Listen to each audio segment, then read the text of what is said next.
Hello students, polytechnic Libre learning में आप सभी का स्वागत है।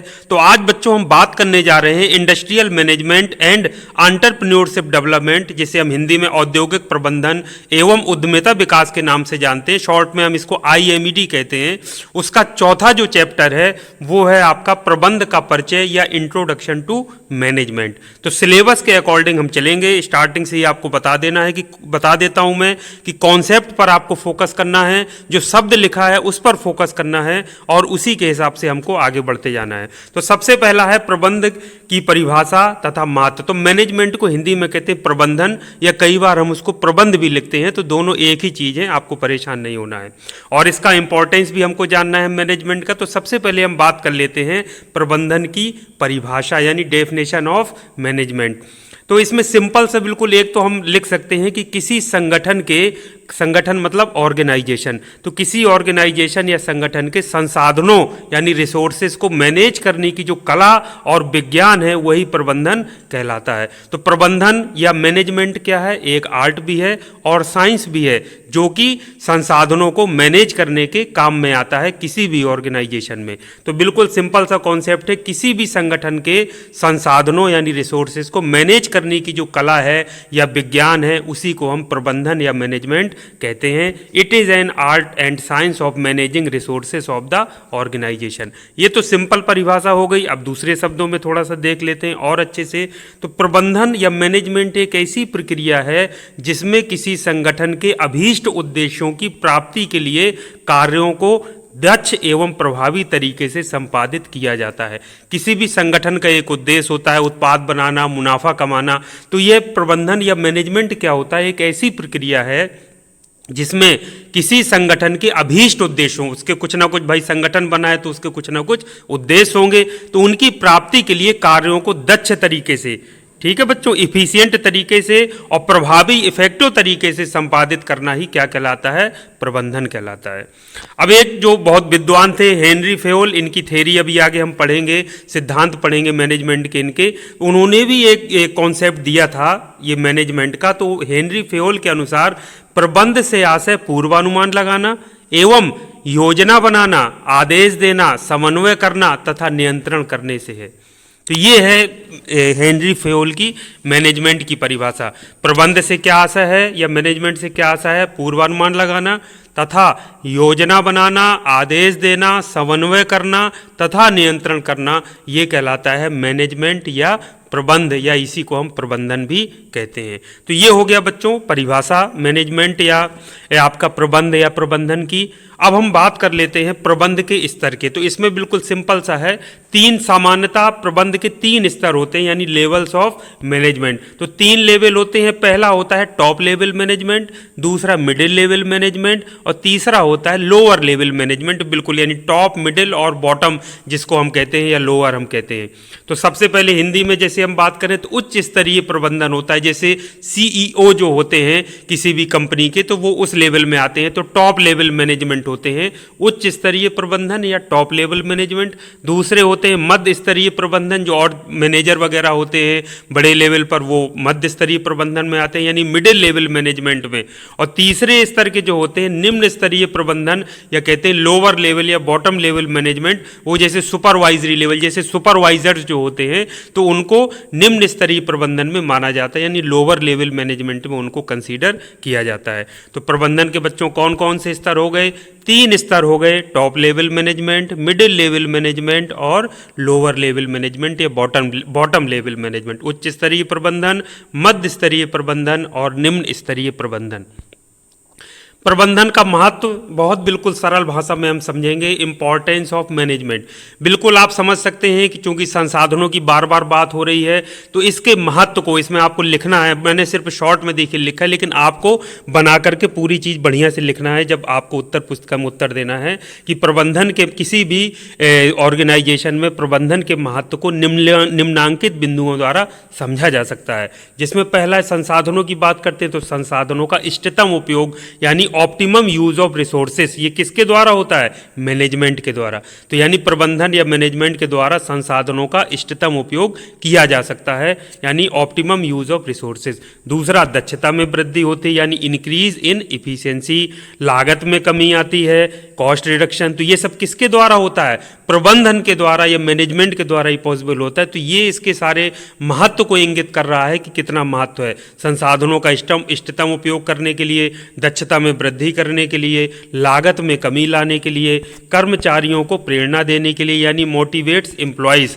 और इसके अलावा नेक्स्ट कुछ बिंदु हैं, जैसे लक्ष्य प्राप्ति के लिए, यदि आपका जो भी लक्ष्य है, कुछ ना कुछ टारगेट होता है, तो लक्ष्य प्राप्ति के लिए आपको यानी अचीवमेंट ऑफ गोल्स, गतिविधियों के समन्वयन के लिए यानी कोऑर्डिनेट्स ऑफ एक्टिविटीज़। और अगला है प्रभावी नेतृत्व एवं प्रेरणा के लिए, यानी इफेक्टिव लीडरशिप एंड मोटिवेशन, अच्छे संबंध निर्माण के लिए, और समृद्धि यानी प्रॉस्पेरिटी में वृद्धि करने के लिए। तो इन सारे ये जो पॉइंट्स हैं, इनसे पता चलता है कि मैनेजमेंट या फिर प्रबंधन का क्या महत्व या इम्पोर्टेंस है किसी भी ऑर्गेनाइजेशन में या फिर संगठन में। तो बिल्कुल बच्चों स्पष्ट है कि प्रबंधन का महत्व आपको समझ में आ सकता है। तो ये जो पॉइंट्स हैं, फिर मैं बता रहा हूँ, जैसे प्रबंधन का महत्व बताया, तो अब जैसे आपसे प्रश्न पूछ ले कि प्रबंधन के उद्देश्य बताइए, तो इन्हीं को आपको उद्देश्य के रूप में लिख लेना है, यानी संसाधनों का इष्टतम उपयोग करना, दक्षता में वृद्धि करना, लागत में कमी लाना, कर्मचारियों को प्रेरणा देना। और यही महत्व को दर्शाते हैं यही बिंदु कि कितना मैनेजमेंट कितना इंपॉर्टेंट है। यदि हमको संसाधनों का इष्टतम उपयोग करना है तो हमको मैनेजमेंट के कॉन्सेप्ट लगाने पड़ेंगे, दक्षता में वृद्धि करना है तो मैनेजमेंट के कॉन्सेप्ट लगाने पड़ेंगे। तो ये सारा ये पॉइंट्स ऐसे हैं जो माइंड में आपको बैठा लेना है, प्रश्न वो घुमाकर कुछ भी पूछे आपको उसका उत्तर दे देना है। तो संसाधनों का फिर एक बार जल्दी से रिवीजन करा देता हूँ। संसाधनों का इष्टतम उपयोग यानी ऑप्टिमम यूज ऑफ रिसोर्सेज, दक्षता में वृद्धि, लागत में कमी, कर्मचारियों को प्रेरणा, लक्ष्य प्राप्ति। छठवां है गतिविधियों का समन्वयन यानी कोऑर्डिनेट्स एक्टिविटीज़, प्रभावी नेतृत्व एवं प्रेरणा यानी प्रभावी यानी इफेक्टिव लीडरशिप, और प्रेरणा यानी मोटिवेट करना कर्मचारियों को, अच्छे संबंध निर्माण, और समृद्धि में वृद्धि यानी प्रॉस्पेरिटी में वृद्धि करने के लिए। ये 9 पॉइंट्स ऐसे हैं जो मैनेजमेंट के या प्रबंधन के महत्व को दर्शाते हैं। ये बड़ा महत्वपूर्ण टॉपिक है, पूछा जाता है प्रबंधन के कार्य यानी फंक्शंस ऑफ मैनेजमेंट। तो मैनेजमेंट के 5 प्रमुख फंक्शंस हैं, उनको आपको माइंड में बैठा लेना है और उसी क्रम में बैठाना है, क्योंकि पहला होने के बाद ही दूसरा स्टेप आता है, फिर दूसरे के बाद तीसरा आता है, इसलिए एक क्रम में आपको याद करना है। तो प्रबंधन के कार्य या फंक्शंस ऑफ मैनेजमेंट को आपको क्या करना है? एक क्रम में याद करना है। वो 5 फंक्शंस हैं ये।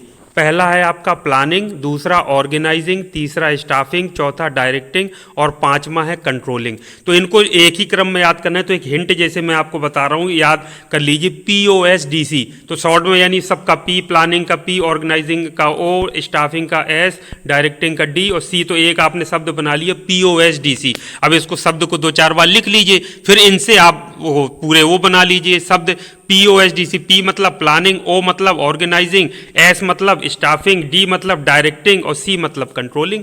हिंदी में जैसे प्लानिंग को नियोजन कहते हैं, तो आप हिंदी में भी याद कर लीजिए। ऑर्गेनाइजिंग मतलब किसी चीज़ को ऑर्गेनाइज यानी व्यवस्थित करना, स्टाफिंग मतलब स्टाफ को अभी मैं एक एक करके बता देता हूँ, डायरेक्टिंग को निर्देशन भी कहते हैं, कंट्रोलिंग को नियंत्रण भी कहते हैं, तो हिंदी में याद कर सकते हो। लेकिन ये शब्द जो है हिंट के रूप में एक शब्दों का एक एक ले करके एक बना लीजिए हिंट के लिए, और उसको माइंड में बैठा लीजिए। POSDC, P मतलब प्लानिंग, O मतलब ऑर्गेनाइजिंग, S मतलब स्टाफिंग, D मतलब डायरेक्टिंग, और C मतलब कंट्रोलिंग। तो ये पहला प्लानिंग की अगर हम बात करें तो प्लानिंग या नियोजन क्या होता है? किसी उद्देश्य की प्राप्ति के लिए उचित प्लान तैयार करना ही प्लानिंग कहलाता है। प्लान बनाना यानी खाका खींचना किसी चीज़ का, हमें किसी उद्देश्य की प्राप्ति, कोई उत्पादन कार्य करना है या कुछ भी हमको करना है, तो वो उसके लिए पूरा खाका तैयार करना ही प्लानिंग कहलाता है। दूसरे शब्दों में कहें तो प्लानिंग में निम्नलिखित तत्व सम्मिलित होते हैं, ये याद रख लीजिए। कोई भी कार्य है, चाहे वो देखिए उत्पादन से रिलेटेड हो या कोई भी मैनेजमेंट जो व्यवस्था की जाती है, तो एक तो क्या कार्य करना है इसमें आता है, कहाँ करना है, कैसे करना है, कौन करेगा, ये सारी चीज़ों की प्लानिंग की जाती है, ये प्लानिंग फेस होता है। तो प्लानिंग मतलब नियोजन। तो प्लानिंग क्या होता है बच्चों? किसी भी उद्देश्य की प्राप्ति के लिए उचित प्लान तैयार करना या खाका खींचना ही कहलाता है प्लानिंग। दूसरे शब्दों में कहें तो कार्य के संबंध में, यानी क्या, कहाँ, कैसे और कौन, यानी कार्य करना क्या है ये पता होना चाहिए, कहाँ करना है और कैसे करना है और कौन करेगा, इन सब चीज़ों का पूरा व्यवस्था करना ही आपका क्या कहलाता है? प्लानिंग कहलाता है। तो इसको शॉर्ट में मैंने बच्चों समझा दिया, बढ़ा करके अच्छे से बढ़िया इसको लिख लीजिएगा।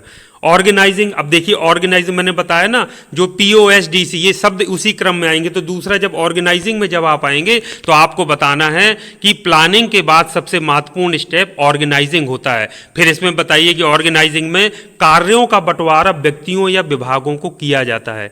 अब कार्य आपको पता चल गए प्लानिंग में आपने कि क्या क्या करना है सब चीज का, लेकिन अब उन कार्यों को व्यक्तियों या विभागों को बांटना पड़े। विभाग मतलब छोटे छोटे हो सकता है, सेक्टर्स हो, आप उनको बांट के ये काम आपको करना है, ये आपका है, ये काम आपका है, ये काम आपका है। तो ये ऑर्गेनाइजिंग मतलब ऑर्गेनाइज करना है कि कार्यों का जो बंटवारा है वो व्यक्तियों या विभागों को कैसे करना है, किस विभाग को या किस व्यक्ति को किस तरीके से आपको कार्यों का बंटवारा हो रही है, ऑर्गेनाइज करना कहलाता है ऑर्गेनाइजिंग, यानी अलग अलग हमको बांट देना। स्टाफिंग का मतलब होता है, स्टाफिंग तीसरा स्टेप है। तो इसके बाद लिखना है कि ऑर्गेनाइजिंग के बाद जो सबसे महत्वपूर्ण स्टेप है वो स्टाफिंग है। अब ये बड़ा महत्वपूर्ण होता है। जैसे डिपार्टमेंट को कार्य का आवंटन कर दिया कि फाइनेंस डिपार्टमेंट को ये काम देखना है, अब उसमें प्रोडक्शन डिपार्टमेंट को ये काम देखना है, जो अलग परचेजिंग डिपार्टमेंट है उसको ये करना है। लेकिन उसमें डिपार्टमेंट में भी तो बहुत सारे व्यक्ति हैं, बहुत सारे लोग हैं, हर तरीके के उसमें हैं। तो स्टाफिंग में क्या किया जाता है? फिर कार्य को सही स्टाफ को सौंपना जो उसे आसानी से कर सके। अगर आप कार्य को सही व्यक्ति को नहीं सौंपेंगे तो वो उसको संपन्न नहीं कर पाएगा, तो अधिकतम दक्ष तरीके से कार्य संपन्न नहीं हो पाएगा। तो स्टाफिंग का मतलब होता है कार्य को सही स्टाफ को सौंपना, कि कौन सा स्टाफ ऐसा है जो उस कार्य को सही तरीके से कर सकता है, वो कहलाता है स्टाफिंग। तो ये हो गया। तो क्रम जरूर लिखना है, बताते चलना है प्रत्येक उसमें, तो काफ़ी बड़ा हो जाएगा। मैंने तो शॉर्ट में लिखा है, तो लेकिन मैं जो आप समझा रहा हूँ बता रहा हूँ तो उसको जरूर याद रखिए। स्टाफिंग में लिखना है कि ऑर्गेनाइजिंग के बाद सबसे महत्वपूर्ण जो स्टेप है वो स्टाफिंग आता है। स्टाफिंग में कार्य को सही स्टाफ को सौंपा जाता है जिससे वो आसानी से उस कार्य को पूर्ण दक्षता के साथ संपादित कर सके। इस तरीके से लिखना है। अगला है डायरेक्टिंग। डायरेक्टिंग को हिंदी में कहते हैं निर्देशन। तो निर्देशन में क्या किया जाता है? व्यक्तियों को कार्य करने के लिए निर्देशित एवं प्रेरित किया जाता है। अब आपने व्यक्ति को कार्य दे दिया, उसके बाद उसको निर्देशित भी तो करना पड़ेगा कि ये काम ऐसे नहीं ऐसे करिए, ये इसको इस तरीके से करना है, और उसको मोटिवेट भी करना, प्रेरित करते रहना कि काम करो, तेजी से करो, समय नज़दीक आ रहा है। तो ये कहलाता है डायरेक्टिंग यानी निर्देशन। तो यानी व्यक्तियों को कार्य के लिए निर्देशित करना एवं प्रेरित करना ही डायरेक्टिंग में आता है। तो इसको बढ़िया से बना करके लिख लीजिए। पाँचवा है, फिर लिख दीजिए कंट्रोलिंग। इसको नियंत्रण भी कहते हैं। सबसे महत्वपूर्ण जो पाँचवा स्टेप है जो बिल्कुल क्रम से आता है उसको लिख देना है कि उत्पादन कार्य निर्धारित प्लान के अनुसार हो रहा है अथवा नहीं, इसकी सतत निगरानी करना ही नियंत्रण कहलाता है। और यदि कहीं गलती हो रही है तो उसको सुधार करना, यह भी कंट्रोलिंग या नियंत्रण में आता है। तो नियंत्रण में क्या किया जाता है? कंट्रोलिंग में उत्पादन कार्य निर्धारित प्लान, जो प्लान तैयार किया गया था उसके अनुसार हो रहा है या नहीं, इसकी सतत निगरानी करते रहा जाता है। और कहीं भी यदि गलती पकड़ में आती है तो उस गलती में क्या किया जाता है? सुधार किया जाता है। ये स्टेप होता है कंट्रोलिंग या फिर उसको नियंत्रण भी कहते हैं। तो फिर से बच्चों 5 महत्वपूर्ण वो आपके जो मैनेजमेंट के जो फंक्शंस हैं या कार्य हैं वो हैं प्लानिंग, ऑर्गेनाइजिंग, स्टाफिंग, डायरेक्टिंग और कंट्रोलिंग। शब्द का ही अर्थ आप समझ लोगे तो अपने आप एक्सप्लेन कर लोगे। एक बार माइंड में POSDC से सारे शब्द याद कर लीजिए एक क्रम में। प्लानिंग में किसी उद्देश्य की प्राप्ति के लिए प्लान तैयार करना, या कोई कार्य है कहाँ करना है, क्या करना है, कैसे, कौन करेगा, ये सब। ऑर्गेनाइजिंग मतलब कार्यों का बंटवारा व्यक्तियों के समूह या फिर किसको, डिपार्टमेंट्स को, विभागों को सौंप देना या बांट देना, वो कहलाता है ऑर्गेनाइजिंग। स्टाफिंग मतलब किसी विशेष कार्य को, जो जैसे उत्पाद बनने का किस स्टाफ से करवाना है वो काम किया जाता है स्टाफिंग में, जो उसको आसानी और पूर्ण दक्षता के साथ कर सके। निर्देशन मतलब, डायरेक्टिंग मतलब व्यक्तियों को कार्य के लिए निर्देशित करते रहना, उनको प्रेरित करते रहना। ये सब एक क्रम में आते हैं। ये जरूर एक वाक्य लिखिएगा कि इसके बाद ये स्टेप आता है, इसके बाद ये। कंट्रोलिंग मतलब उत्पादन कार्य निर्धारित प्लान के अनुसार हो रहा है अथवा नहीं, इसकी सतत निगरानी करते रहना, और यदि कहीं गलती हो रही है तो उसको सुधार कर लेना। अब बड़ी महत्वपूर्ण बात आती है प्रबंध के सिद्धांत की, यानी प्रिंसिपल्स ऑफ मैनेजमेंट। इसमें दो विद्वान थे जिनका नाम इसमें हमेशा आता है जब भी प्रबंध के सिद्धांत की बात होती है। तो एक थे हेनरी फेयोल, जिनको ऊपर जब मैंने स्टार्ट किया था तब मैंने उनका मैनेजमेंट की परिभाषा बताई थी, और एक है F.W. टेलर। तो कोई भी F.W. टेलर का नाम आप लोगों ने जरूर सुना होगा। तो अब हम इनके एक एक विद्वान को हम लेंगे और इनके जो सिद्धांत थे मैनेजमेंट के, उनके बारे में हम चर्चा करेंगे। तो सबसे पहले हम हेनरी फेयोल के प्रबंध सिद्धांतों पर चर्चा कर लेते। तो हेनरी फेयोल्स प्रिंसिपल्स ऑफ मैनेजमेंट, यानी हेनरी फेयोल ने जो मैनेजमेंट के हैं वो 14 सिद्धांत दिए थे। माइंड में याद रख लीजिए, हेनरी फेयोल के 14 सिद्धांत हैं जो उन्होंने दिए थे मैनेजमेंट के लिए। तो हेनरी जो फेयोल हैं ये विद्वान हैं, इनको आधुनिक प्रबंध सिद्धांत का पिता यानी father of modern management theory कहा जाता है। ये बात माइंड में जरूर रखिएगा। हेनरी फेयोल का जो इंपॉर्टेंस है वो कितना ज़्यादा है आप इससे समझ सकते हैं कि इनको आधुनिक प्रबंध सिद्धांत का पिता कहा जाता है। आधुनिक प्रबंध सिद्धांत का पिता यानी father of modern management theory, father of modern management theory कहा जाता है। तो इन्होंने प्रबंध के 14 सिद्धांत दिए थे। हेनरी फेयोल ने क्या किया था, 14 सिद्धांत दिए थे प्रबंध से संबंधित। एक एक खाली आपको हेडिंग नोट करना है, मैं एक बार बता दूंगा, अपने आप उसमें आपको समझ में आ जाएगा। पहला सिद्धांत उन्होंने दिया, बताया कि कार्य का बंटवारा होना चाहिए, डिवीजन ऑफ वर्क। तो उन्होंने ये कहा कि अगर कोई भी कार्य करना है तो उसको अलग अलग व्यक्तियों को या विभागों को बांट दीजिए। अलग अलग व्यक्तियों को बांटने से क्या होगा, कार्य आसानी से और जल्दी से हो जाएगा और पूर्ण दक्षता के साथ हो जाएगा। तो उन्होंने ये पहला सिद्धांत दिया कि कार्य का हमेशा बंटवारा कर दीजिए और सबको दे दीजिए कार्य अलग अलग, और वो फिर उनको करेंगे। तो ये कार्य का बंटवारा व्यक्तियों को करना, ये आता है डिवीजन ऑफ वर्क या कार्य का बंटवारा में। तो ये बड़ा महत्वपूर्ण सिद्धांत है, कार्य का बंटवारा करना। दूसरा उन्होंने कहा अधिकार एवं जिम्मेदारी यानी अथॉरिटी एंड रिस्पॉन्सिबिलिटी।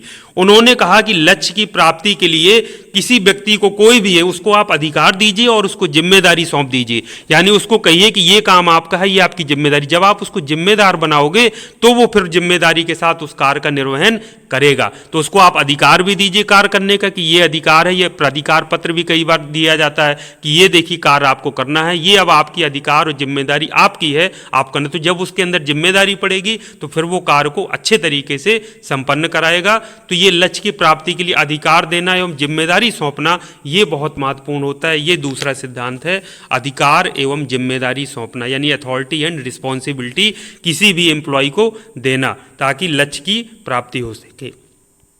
तीसरा अनुशासन, बिल्कुल सिंपल शब्द है। 14 बच्चों, 14 आपको अच्छे से याद कर लेना। इसमें क्रम का कोई मतलब नहीं है, क्रम ऊपर नीचे भी हो जाए तो कोई दिक्कत नहीं है। अनुशासन, तो उन्होंने ये कहा सिद्धांत अनुशासन कि बिना अनुशासन के किसी भी संगठन या ऑर्गेनाइजेशन में लक्ष्य की प्राप्ति नहीं हो सकती है।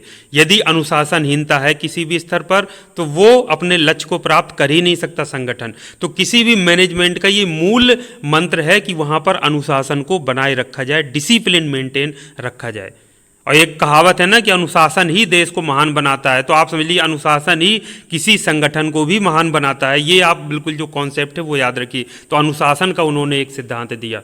चौथा है आदेश में एकता यानी यूनिटी ऑफ कमांड।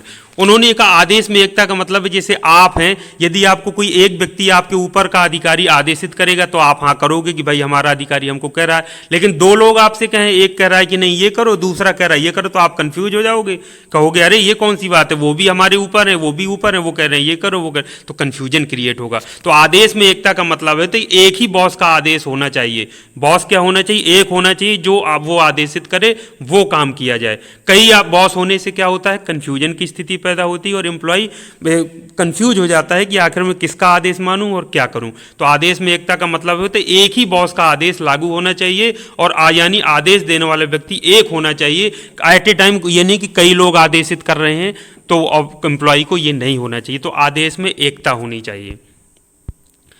पांचवा है निर्देशन में एकता यानी यूनिटी ऑफ डायरेक्शन। इसमें क्या मतलब है कि यानी आपको पता है कि कोई भी ऑर्गेनाइजेशन में जो भी एम्प्लॉय कार्य कर रहे हैं तो एक तरह की गतिविधियां कर रहे हैं तो उनका जो उद्देश्य है वो समान लक्ष्य को प्राप्त करना है। यानी कहीं प्रोडक्शन हो रहा है तो भाई अच्छा प्रोडक्शन हो, क्वालिटी गुणयुक्त हो, यही तो सबका लक्ष्य है। तो समान गतिविधियों के लिए समान लक्ष्य होना चाहिए सभी का। ये कहलाता है निर्देशन में एकता यानी यूनिटी ऑफ डायरेक्शन। छठा है, एक बड़ा महत्वपूर्ण है, उन्होंने कहा कि संगठन का जो हित है वो व्यक्तिगत हित से बड़ा है। प्रत्येक व्यक्ति को ये सोचना चाहिए, अपनी जब प्रॉब्लम्स वो बताए तो उसको ये सोचना चाहिए कि आपकी अपनी प्रॉब्लम से बड़ा संगठन का हित, यानी कि जो आपका ऑर्गेनाइजेशन है जहां आप काम कर रहे हैं उसका हित सर्वोपरि है। तो आपको संगठन के हित को प्राथमिकता देनी है व्यक्तिगत हित की तुलना में। तो यानी सबऑर्डिनेशन ऑफ इंडिविजुअल इंटरेस्ट, यानी प्रत्येक एम्प्लॉय ये समझे कि ये संगठन है और इसके अंदर हम काम कर रहे हैं, हम इसके नीचे हैं, हम संगठन से बड़े नहीं हैं। तो संगठन का हित व्यक्तिगत हित से बड़ा है, ये उन्होंने सिद्धांत दिया। ये प्रत्येक एम्प्लॉय को अपने माइंड में बैठा लेना चाहिए। अगला है पारिश्रमिक यानी रिम्यूनरेशन। पारिश्रमिक मतलब कई तरह का हो सकता है भाई, हो सकता है आपको पैसे का रिम्यूनरेशन पारिश्रमिक पैसे के रूप में दिया जाए, या कई बार और भी कई तरीके के फायदे दिए जाते हैं। तो आप सोचिए पारिश्रमिक मतलब कोई जैसे आप काम कर रहे हैं, आपको कह दिया जाए कि ये काम अगर आप बहुत अच्छा से तरीके से करोगे, सब करोगे तो आपको इनाम दिया जाएगा 10,000 रुपये। तो एम्प्लॉय को उससे क्या होती है, प्रेरणा मिलती है, वो प्रेरित होकर और अच्छे से कार्य करते हैं कि मेरे काम में कोई कमी ना होने पाए, तो क्यों ना मैं ये इनाम मैं ही जीत लूँ। इनाम मैंने बताया कि कैश प्राइज भी हो सकता है, पैसे का हो, या फिर किसी अन्य तरह के शाबाशी का, सर्टिफिकेट का, कोई अन्य तरीके के लाभ दिए जाने का। तो ये रिम्यूनरेशन जो पारिश्रमिक होता है ये बड़ा इंपॉर्टेंस होता है कर्मचारियों के मनोबल को आगे ले जाने के लिए, बढ़ाने के लिए, या उनको प्रेरणा देने के लिए। तो पारिश्रमिक यानी पैसे जैसे दिए जाना, किसी को अतिरिक्त घंटे काम कराए तो उसको पेमेंट कर दिया, कुछ ड्यूटी कराई तो उसको पेमेंट कर दिया, या बोनस दे दिया, तो उससे उनको क्या मिलती है, प्रेरणा मिलती है। अगला है केंद्रीकरण यानी कि सेंट्रलाइजेशन। इसका मतलब है कि शक्ति का जो है तो पावर का सेंट्रलाइजेशन होना चाहिए, ताकि क्लियर रहे कि निर्णय किसके द्वारा लिया जाना है। यानी जैसे मैनेजमेंट में कोई व्यक्ति बैठा है, मतलब ऐसा जिम्मेदार होना चाहिए कि उसके पास सारी शक्तियां हैं, वो मेन है, वो जो कह देगा वो तो फिर होना है। यानी उनके कहने के अनुसार कि कोई ऐसा व्यक्ति होना चाहिए जहां पर जिसके पास सारी शक्तियां हो कि हाँ भाई जो ये काम होना है तो ये काम ऐसे ही होना है, या नहीं होना है तो ये नहीं होना है। तो उनका मतलब था कि शक्ति का केंद्रीकरण होना चाहिए ताकि क्लियर रहे कि निर्णय किसके द्वारा लिया जाना है। तो आज के समय में क्या होता है कि जैसे कोई भी बहुत बड़ी इंडस्ट्री है या कोई ऑर्गेनाइजेशन है, तो वहां पे दोनों तरीके, केंद्रीकरण भी पावर्स का रखा जाता है और विकेंद्रीकरण भी कर दिया जाता है। यानी एक पावर तो है ही, एक जो सुप्रीम जो व्यक्ति बैठा है टॉप में वो तो है ही, लेकिन इसके अलावा वो अपनी शक्तियों का बंटवारा कर देते कि आप अपने डिपार्टमेंट में आप मेन अपनी आपके पास सारी पावर्स हैं, आप जो चाहे डिसीजन ले लो। आप समझ रहे हैं? तो एक विकेंद्रीकरण हो गया और एक जो हो तो केंद्रीकरण हो गया। तो ये दोनों आज के समय में लागू होते हैं। अगला है आपका स्केलर चेन। स्केलर चेन मतलब एक कड़ी होना, तो यानी टॉप मैनेजमेंट से लेवल लेकर निचले लेवल पर कार्य करने वालों की एक कड़ी होना चाहिए। यानी सबसे ऊपर कौन है, फिर उसके नीचे कौन है, फिर उसके नीचे कौन है, जिसको ऑर्गेनाइजेशनल स्ट्रक्चर हम बोलते हैं। तो प्रत्येक जो कार्य में कार्य कर रहा है उसको ये पता होना चाहिए कि उनका बॉस कौन है और उन्हें किसको रिपोर्ट करना है। मान लीजिए सपोज करिए कोई कर्मचारी का, तो उसको ये पता होना चाहिए कि मेरा इमीडिएट बॉस ये है, मुझे जो भी जानकारी लेना है इनसे लेना है, जो भी रिपोर्ट देना है वो इनको देना है, जो भी जिम्मेदारी मेरा जो असेसमेंट है वो ये करेंगे। तो ये चीज बहुत होना जरूरी है। स्केलर चेन का उन्होंने सिद्धांत दिया कि टॉप मैनेजमेंट से लेकर के निचले मैनेजमेंट लेवल पर जो काम करने वाले जो भी कार्मिक या कोई भी मैनेजर हैं उनकी एक कड़ी होना चाहिए, और प्रत्येक कार्मिक को यह पता होना चाहिए कि उनके ऊपर कौन अधिकारी है या कौन उनका बॉस है जिसे उन्हें रिपोर्ट करना है या सूचना पहुंचानी है। तो ये स्केलर चेन इसको बोलते हैं। अगला है बच्चों क्रम। क्रम मतलब ऑर्डर, यानी संसाधन सही क्रम में व्यवस्थित होना चाहिए जिससे सही समय पर कार्य करने में आसानी हो। यानी कि जो संसाधनों का क्रम वो व्यवस्थित होना चाहिए कि हाँ ये संसाधन उपलब्ध हैं। अगर व्यवस्थित क्रम में संसाधन उपलब्ध नहीं होंगे तो जरूरत के अनुसार उनका उपयोग ही नहीं हो पाएगा, तो सब क्या होगा, सत्यानाश हो जाएगा, काम ठीक से हो ही नहीं पाएगा। जब यही पता नहीं होगा कि संसाधन हमारे पास हैं नहीं है, कहाँ रखे हैं, तो वो संसाधनों का बिल्कुल व्यवस्थित क्रम होना चाहिए जिससे सही समय पर कार्य करने में आसानी होती है। ये क्या कहलाता है, क्रम या ऑर्डर। 11वें की तरफ हम चलते हैं, समानता यानी इक्विटी। इसका मतलब है कि सभी कार्मिकों को समानता और सम्मान की दृष्टि से देखना चाहिए, उनमें भेदभाव नहीं करना चाहिए। यदि भेदभाव हम करते हैं, जैसे एक एम्प्लॉय दोनों समान कार्य कर रहे हैं, हम दूसरे को जो है तो ज़्यादा प्रोत्साहन दें, बढ़ावा दें या उसको प्रमोशन कर दें, अगले व्यक्ति को ना करें, तो उसका मनोबल डाउन होता है। हम किसी भी दृष्टि से भेदभाव हमको नहीं करना चाहिए। ये उन्होंने सिद्धांत दिया कि जो भी एम्प्लॉय हैं आपको सबको बराबर निगाह से देखना है। ये मैनेजमेंट के लिए कहा कि मैनेजमेंट को सब कर्मचारियों को एक निगाह से देखना है, किसी के साथ भेदभाव नहीं करना है, सबको समानता और सम्मान की दृष्टि से देखना है। चाहे निचले लेवल का आवेदक कार्मिक हो उसको भी पूरा सम्मान देना है और उसको सम्मान और समानता की दृष्टि से हमको देखना है। भेदभाव किसी भी स्तर पर नहीं होना चाहिए। 12वां आपका है स्थायित्व यानी स्टेबिलिटी। स्टेबिलिटी का मतलब जॉब सिक्योरिटी से मतलब है, यानी कार्मिकों के अंदर जॉब सिक्योरिटी होना चाहिए कि हाँ भाई हमारी जॉब सिक्योर है, हमको निकाला नहीं जाएगा। अब कोई कर्मचारी काम कर रहा है, उसको ये पता नहीं कि बहुत मैनेजमेंट खराब है, पता नहीं हमको कब निकाल दे, तो वो पूरी दक्षता के साथ अपना संपूर्ण जो योगदान है वो नहीं दे पाएगा। उसके अंदर डर या भय बना रहेगा कि पता नहीं मुझे कब नौकरी से निकाल दिया जाए। तो स्टेबिलिटी होना चाहिए, स्थायित्व होना चाहिए, कार्मिकों के अंदर जॉब सिक्योरिटी होना चाहिए। 13वां है पहल। पहल को अंग्रेजी में कहते हैं इनिशिएटिव लेना। तो जो इनिशिएटिव लेने वाले कर्मचारी हैं किसी भी लेवल के, उनको प्रोत्साहित करना चाहिए। ये मैनेजमेंट का बिल्कुल सिद्धांत है कि जो इनिशिएटिव ले, इनिशिएट करे, कार्य को प्रारंभ करे, पहल करे, उसको आप प्रोत्साहन दीजिए, आगे लेकर के आइए, उसका मनोबल बढ़ाइए। तो उससे क्या होगा, काम बहुत अच्छे तरीके से होगा जिस भी उद्देश्य के लिए वो संगठन बना है। तो पहल करने वाले कार्मिकों को प्रोत्साहित किया जाना चाहिए। लास्ट है 14वां टीम भावना, एस्पिरिट डी कॉर। इसको कहते हैं टीम भावना से काम करना। तो यानी मैनेजमेंट की जिम्मेदारी होती है कि अपने कार्मिकों को प्रोत्साहित करें और एक दूसरे का सहयोग करें, यानी टीम भावना के साथ काम करें। तो विश्वास और जो आपसी समझ से क्या होता है, सकारात्मक परिणाम मिलते हैं, यानी पॉजिटिव रिजल्ट्स देखने को मिलते हैं। तो ये टीम भावना, एस्पिरिट डी कॉर, ये बहुत ज़्यादा जरूरी है मैनेजमेंट के लिए कि टीम भावना से सब मिल करके एक दूसरे का सहयोग करते हुए, एक दूसरे को प्रोत्साहित करते हुए काम करें। तो ये जो आपसी समझ और जो विश्वास है, उससे क्या होता है, सकारात्मक परिणाम देखने को मिलते हैं। तो ये 14 सिद्धांत हैं जो हेनरी फेयोल ने दिए थे मैनेजमेंट के सिद्धांत। तो ये कितने महत्वपूर्ण हैं, एक बार फिर रिवीजन कर लेता हूं, जल्दी जल्दी से हेडिंग लिख लीजिए। हेनरी फेयोल के 14 सिद्धांत: कार्य का बंटवारा यानी डिवीजन ऑफ वर्क, अधिकार एवं जिम्मेदारी सौंपना यानी अथॉरिटी एंड रिस्पॉन्सिबिलिटी, अनुशासन यानी डिसिप्लिन, आदेश में एकता यानी यूनिटी ऑफ कमांड यानी एक ही बॉस होना जिसका आदेश मानना है,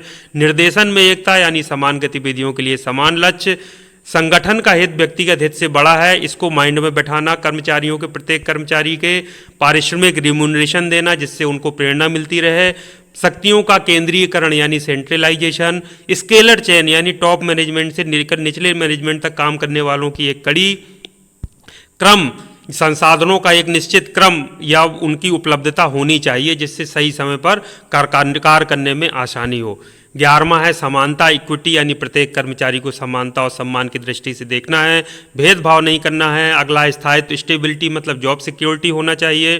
13वां है पहल यानी इनिशिएटिव, जो पहल ले, आगे काम प्रारंभ करने की जिम्मेदारी ले, उसको प्रोत्साहित करना चाहिए। और टीम भावना यानी एस्पिरिट डी कॉर, ये बहुत महत्वपूर्ण है। जो कोई भी आपका मैनेजमेंट का कोई भी अगर टीम भावना से काम नहीं होगा तो कोई भी कार्य 100% अपने रिजल्ट तक या अपने मुकाम तक नहीं पहुंचेगा। तो ये बच्चों 14 है, पॉइंट बस याद कर लेना है, समझा मैंने दिया, आप लिख सकते हैं। 14 लिख लेंगे तो आपको पूरे नंबर मिलेंगे, कोई भी आपके मार्क्स को काट नहीं पाएगा और आगे के लिए भी आपके लिए ये सारे काम आने वाले हैं। अब हम दूसरे विद्वान की तरफ चलते हैं, प्रबंधन के सिद्धांत की ही बात कर रहे हैं, F.W. टेलर। इनका नाम, इनको जो इन्होंने क्या किया था, वैज्ञानिक सिद्धांतों को प्रबंधन में लागू कराया था। यानी उन्होंने कहा जो विज्ञान के सिद्धांत हैं उनके द्वारा आप जो भी लागू करना चाहते हैं लागू करिए। तो F.W. टेलर के प्रिंसिपल्स ऑफ मैनेजमेंट, इनके टोटल 5 सिद्धांत हैं जिनको हम पढ़ेंगे। ये बड़ा महत्वपूर्ण है। जो F.W. टेलर है उनको वैज्ञानिक प्रबंध का पिता कहा जाता है, यानी फादर ऑफ साइंटिफिक मैनेजमेंट। इसको लिख लीजिए। हेनरी फेयोल को क्या कहा जाता था, इनको क्या है, बिल्कुल अच्छे से बिल्कुल शब्दों में अंतर समझिए, इनको क्या कहा जाता है, father of scientific management. F.W. Taylor को क्या कहते हैं, फादर ऑफ साइंटिफिक मैनेजमेंट, या हिंदी में वैज्ञानिक प्रबंध का पिता। तो ये F.W. टेलर ने 5 सिद्धांत दिए थे। उन्होंने बताया, जैसे नाम से ही पता चला साइंटिफिक मैंने, उन्होंने साइंस को, यानी उन्होंने कहा विज्ञान के सिद्धांतों को आप अप्लाई करिए। तो पहला है उनका जो सिद्धांत है, 5 सिद्धांत है, पहला है ये विज्ञान अनुभव सिद्ध नियम नहीं, यानी science not the rule of thumb. Rule of thumb का मतलब ऐसे अनुमान से या अनुभव से अपना लगा दिया कुछ भी जो मर्जी किया, वो नहीं। उन्होंने कहा नहीं, ये विज्ञान है, साइंस है, साइंस के कॉन्सेप्ट इस पे आप अप्लाई करिए, लगाइए, ना कि ये रूल ऑफ थंब लगाइए। तो कोई भी निर्णय उन्होंने कहा कि वैज्ञानिक सिद्धांतों के आधार पर लेना चाहिए, ना कि अनुभव या यादृच्छिकता के आधार पर, यानी जो मन किया वो लगा दिया अनुभव के, हाँ मुझे अनुभव ऐसे नहीं ऐसे होता है, वो नहीं। उन्होंने कहा विज्ञान के सिद्धांत आप लगाइए, कोई भी आपको कार्य करना है। तो उन्होंने विज्ञान के सिद्धांतों के लिए खुद भी बहुत सारी फिलॉसफी दी, उसको लागू कराया और इस पर फोकस किया कि आप, ये एक विज्ञान है, ना कि कोई रूल ऑफ थंब। तो कोई भी निर्णय वैज्ञानिक सिद्धांतों के आधार पर लेना चाहिए, ना कि अनुभव के आधार पर। तो पहला मेन सिद्धांत क्या है, विज्ञान अनुभव सिद्ध नियम नहीं, यानी it's a science not the rule of thumb. दूसरा है सद्भाव मतभेद नहीं, यानी हार्मोनी नॉट डिस्कॉर्ड, यानी उन्होंने कहा कि जो कर्मचारियों के बीच में आपस में सद्भाव या समरसता की भावना होना बहुत ज़्यादा जरूरी है यदि हमको कोई भी काम कराना है या लक्ष्य की प्राप्ति करना है। कोई भी कर्मचारियों में किसी भी स्तर पर मतभेद या कलह नहीं होना चाहिए, ये बहुत ज़्यादा जरूरी है। तो दूसरा सिद्धांत उन्होंने क्या दिया, सद्भाव मतभेद नहीं, हार्मनी नॉट डिस्कॉर्ड, यानी कर्मचारियों के बीच में आपस में सद्भाव या समरसता का होना बहुत जरूरी है, किसी भी तरह का मतभेद या कलह नहीं होना चाहिए। तीसरा था मानसिक क्रांति, मेंटल रिवॉल्यूशन। उन्होंने कहा कि मैनेजमेंट एवं कर्मचारियों को एक दूसरे के प्रति दृष्टिकोण में बदलाव लाना चाहिए। दोनों का उद्देश्य ऑर्गेनाइजेशन यानी संगठन के प्रॉफिट को बढ़ाने पर होना चाहिए। इसका क्या मतलब, कई बार क्या होता है, जो मैनेजमेंट होता है वो जो कार्य करने वाले लोग, जैसे प्रोडक्शन डिपार्टमेंट में जो लोग काम करते हैं उनको हीन भावना से देखते हैं कि हम बड़े हैं, हम मैनेजमेंट देख रहे हैं, हम आपको वेतन बनाते हैं देते हैं तो हम बड़े हैं। तो उनके कहने का ये कि मानसिक क्रांति यानी एक मेंटल रिवॉल्यूशन लाया जाए। प्रत्येक, चाहे मैनेजमेंट का कोई कर्मचारी या कोई मैनेजर हो, चाहे कोई छोटा कर्मचारी जो काम करने वाला हो, उन्हें एक दूसरे के प्रति दृष्टिकोण में बदलाव लाना चाहिए और ये समझना चाहिए कि चाहे मैं हूं चाहे आप हो, सभी इस संगठन के प्रॉफिट को आगे बढ़ाने के लिए काम कर रहे हैं, तो हमें उसी पर फोकस करना है, हमारा उद्देश्य एक है। तो क्या है बच्चों, मानसिक क्रांति यानी कि मेंटल रिवॉल्यूशन, यानी इसमें मानसिक जो दृष्टिकोण है, जो सोच है, उसमें बदलाव लाना। चौथा है बच्चों आपसी सहयोग, व्यक्तिगत हित से ज़्यादा संगठन के हित महत्वपूर्ण है। तो इसमें कॉपरेशन नॉट इंडिविजुअल, ये इंडिविजुअल जो होते हैं यानी व्यक्तिगत, जो कई बार होता है ना, जैसे अभी मैंने ऊपर हेनरी फेयोल का मैं बता रहा था कि आपको ये हमेशा मानना, यानी प्रत्येक कर्मचारी को ये माइंड में बैठाना है कि व्यक्तिगत हित से बड़ा यानी इंडिविजुअल इंटरेस्ट से बड़ा है उस संगठन का हित। हम ये मानना है कि हम उस संगठन के अंदर कार्य कर रहे हैं, हम उसके नीचे हैं, संगठन हमसे बड़ा है। तो आपसी सहयोग से कार्य करना है और ये हमेशा माइंड में बैठा लेना है कि व्यक्तिगत हित से ज़्यादा संगठन के हित महत्वपूर्ण है और इसीलिए हमको कॉपरेशन करना है, कॉपरेट करना है एक दूसरे को। इसमें नॉट इंडिविजुअलिज्म, ये कॉपरेशन करना है, नॉट इंडिविजुअलिज्म, यानी कि व्यक्तिगत हित से ज़्यादा संगठन के हित महत्वपूर्ण है, इसको हमको माइंड में बैठा लेना है। पांचवा है आपका प्रत्येक व्यक्ति की सर्वोत्तम दक्षता को विकसित करना। प्रत्येक व्यक्ति के अंदर एक कहते हैं ना कि काबिलियत हर किसी के अंदर है, बस उसको निखरने की देर रहती है। तो कभी कभार किसी की काबिलियत निखर कर बाहर आ जाती है, कई बार नहीं निखर पाती, तो प्रतिभा छुपी रहती है। तो कहते हैं ना प्रतिभा सभी के अंदर है, बस वो प्रतिभा को निखारना बहुत जरूरी है। तो उन्होंने ये सिद्धांत दिया कि प्रत्येक व्यक्ति की सर्वोत्तम दक्षता, जो कार्य वो अच्छे से कर सकता है उसको निखारना है, विकसित करना है, यानी development of every person to his greatest efficiency. तो ये ग्रेटेस्ट इफिशियंसी या अधिकतम दक्षता कैसे विकसित कर सकते हैं, उनको ट्रेनिंग देकर, तकनीकों के द्वारा और बेस्ट प्रैक्टिस, सबसे सर्वोत्तम जो प्रैक्टिस हो सकती हैं उनके द्वारा वैज्ञानिक तरीके से प्रत्येक व्यक्ति की दक्षता को विकसित करना। उन्होंने कहा कि आप ट्रेनिंग दीजिए, एम्प्लॉयज़ को ट्रेनिंग बहुत मस्ट है, आज के समय में दी जाती हैं, तकनीकों का प्रयोग करिए, ऐसी प्रैक्टिस करिए और वैज्ञानिक तरीके से प्रत्येक व्यक्ति की दक्षता या इफिशियंसी को आप बढ़ाइए, उसको विकसित करिए। तो ये बड़ा महत्वपूर्ण है, पांचवा, प्रत्येक व्यक्ति की सर्वोत्तम दक्षता को विकसित करना। तो ये 5 सिद्धांत थे जो कि FW टेलर ने दिए थे। एक बार फिर रिवीजन करा दे रहा हूँ आपको, हेडिंग नोट कर लीजिए, समझ आपको अपने आप आ जाएगा, मेरी बात को ध्यान से सुना होगा। पहला, यह एक विज्ञान अनुभव सिद्ध नियम नहीं, यानी एक साइंस है, not the rule of thumb. दूसरा, सद्भाव मतभेद नहीं, कर्मचारियों के बीच में सद्भाव होना चाहिए, मतभेद नहीं, हार्मनी नॉट डिस्कॉर्ड। मानसिक क्रांति मेंटल रिवॉल्यूशन, यानी एक दूसरे के प्रति दृष्टिकोण में बदलाव, मैनेजमेंट और कर्मचारी जो दूसरे हैं उनके। चौथा, आपसी सहयोग और ये मानना कि व्यक्तिगत हित से ज़्यादा संगठन के हित महत्वपूर्ण है। और पांचवा, प्रत्येक व्यक्ति की सर्वोत्तम दक्षता को विकसित करना, यानी development of every person to his greatest efficiency. इनमें से जरूर 2 में से कोई एक पूछा जाता है, इसलिए इसको अच्छे से जरूर पढ़ लीजिएगा। अब हम बात कर लेते हैं, जो हम ऑर्गेनाइजेशन की बात कर रहे हैं, संगठन जिसको हम हिंदी में कहते हैं, तो संगठन से आशय क्या है, उसकी संरचना क्या होती है, यानी concept and structure of an organisation. तो सबसे पहले हम पढ़ लेते हैं संगठन से आशय, यानी संगठन आखिर होता क्या है, ऑर्गेनाइजेशन होता क्या है। तो संगठन को हम कह सकते हैं कि व्यक्तियों का एक समूह है जो एक निश्चित लक्ष्य की प्राप्ति के लिए एक साथ कार्य करते हैं। संगठन को हम क्या कह सकते हैं कि व्यक्तियों का एक समूह है जो एक निश्चित लक्ष्य की प्राप्ति के लिए एक साथ कार्य करते हैं। तो ये संगठन हो गया। तो संगठन सामान्यतः दो प्रकार का होता है। अगर हम बात करें संगठन के प्रकार यानी टाइप्स ऑफ ऑर्गेनाइजेशन, पहला होता है औपचारिक संगठन यानी फॉर्मल ऑर्गेनाइजेशन बोलते हैं। दूसरा होता है अनौपचारिक संगठन यानी कि इनफॉर्मल ऑर्गेनाइजेशन। तो दो हो गए, फॉर्मल और इनफॉर्मल। फॉर्मल ऑर्गेनाइजेशन यानी औपचारिक संगठन, इनफॉर्मल ऑर्गेनाइजेशन यानी कि अनौपचारिक संगठन।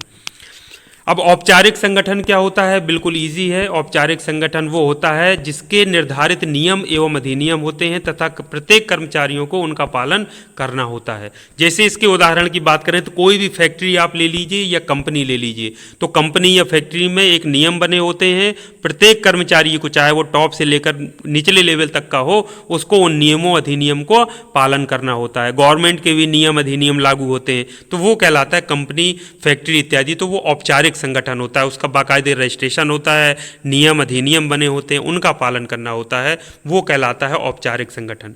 दूसरा होता है अनौपचारिक संगठन यानी इनफॉर्मल ऑर्गेनाइजेशन।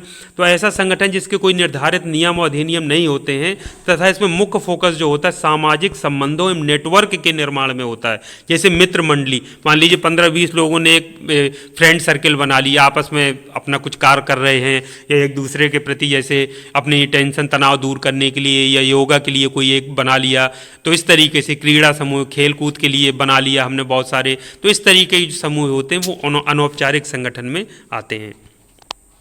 ये बड़ा महत्वपूर्ण है। औद्योगिक संगठनों के प्रकार यानी टाइप्स ऑफ इंडस्ट्रियल ऑर्गेनाइजेशंस, 3 प्रकार होते हैं जो सिलेबस में दिया है। पहला लाइन ऑर्गेनाइजेशन यानी रेखीय संगठन, दूसरा होता है फंक्शनल ऑर्गेनाइजेशन यानी कार्यात्मक संगठन, और तीसरा होता है लाइन एंड स्टाफ ऑर्गेनाइजेशन यानी रेखीय एवं स्टाफ संगठन। लाइन मतलब रेखीय, फंक्शनल मतलब कार्यात्मक, लाइन एंड स्टाफ मतलब रेखीय एवं स्टाफ संगठन।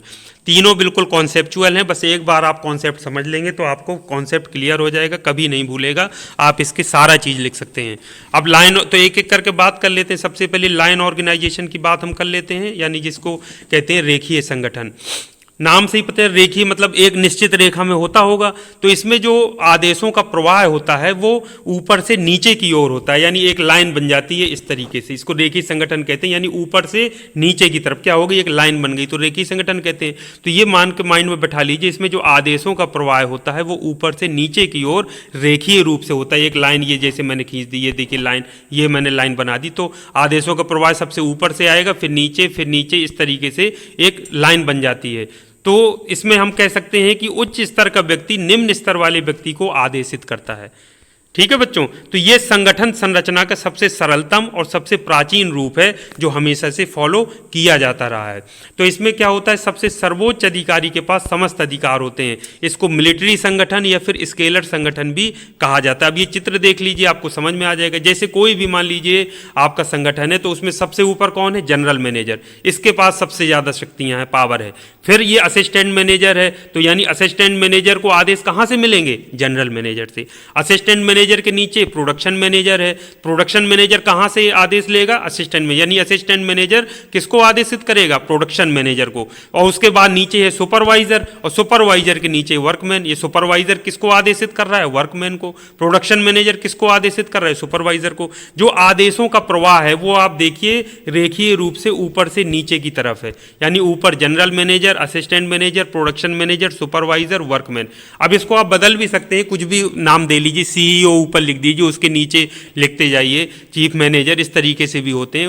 तो हमको एक बना लेना है कॉन्सेप्ट। तो एक रेखीय क्रम में ऊपर से नीचे की ओर प्रवाह हो रहा है आदेशों का, तो इसको हम कहते हैं रेखीय संगठन। General manager, assistant manager, production manager, supervisor, सबसे नीचे वर्कमैन, तो ये कहलाता है आपका रेखीय संगठन। ये सबसे सरलतम रूप है, आप देखा बिल्कुल सीधा सीधा होता है, और सबसे प्राचीन रूप है, इसी को हमेशा पालन किया जाता रहा है। तो इसको मिलिट्री संगठन, क्योंकि मिलिट्री में यही पूरा चलता है ना कि सबसे ऊपर का अधिकारी है, फिर वो नीचे उसके, फिर उसके नीचे, इस तरीके से होता है। तो इसमें उच्च स्तर वाला व्यक्ति हमेशा नीचे वाले जो लेवल को होता है वो उसको आदेशित करता है। दूसरा है, आप देखिए कार्यात्मक संगठन, ये भी बहुत ईजी है, मतलब फंक्शनल ऑर्गेनाइजेशन। इसमें क्या करते हैं कि कार्य के अनुसार पूरे संगठन को अलग अलग विभागों में बांट दिया जाता है। जैसे कोई बहुत बड़ी कंपनी है, आपको समझ में आ जाएगा, आप इसको जानते भी होंगे। ये है जैसे कंपनी है तो उसमें क्या हुआ, एक सीईओ है, ठीक है, चीफ एग्जीक्यूटिव ऑफिसर। उसमें क्या है, सब सीईओ सबसे बड़ा है, उसके नीचे अलग अलग डिपार्टमेंट, जैसे वित्त से संबंधित जो काम करना है तो बना दिया फाइनेंस डिपार्टमेंट।